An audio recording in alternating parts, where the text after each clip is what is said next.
ஜானகி தேவி ராமனை தேடி திருவிழிவாசல் திறந்து வைத்தாள். ராமன் வந்தான் மயங்கி விட்டாள். தன் பேரை கூட மறந்து விட்டாள். ஜானகி தேவி ராமனை தேடி.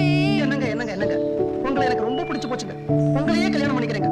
எனக்கு சீர்சனத்தையெல்லாம் கூட வேண்டாம். ஆனா நீங்க ஒரே ஒரு வாக்குறுதி மட்டும் கொடுத்தா போதும். இனிமே என் வாழ்நாள்ல நீங்க பாடு மட்டும் கூடாதுங்க.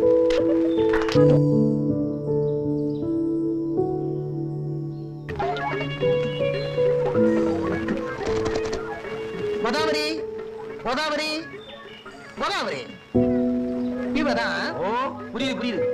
3 தடவை கூப்பிட்டதுக்கு அப்புறம் கொஞ்சம் கூட பயப்படாம ஆடி அசைஞ்சு மெதுவா வந்து நிக்கிறத பார்த்தாலே தெரியலையே உங்க பொண்டாட்டி தானே? ஆமா, மகா புத்திசாலி அப்படின்னு மனசுக்குள்ள நினைப்பு. கேசரி நல்லா இருக்குடி.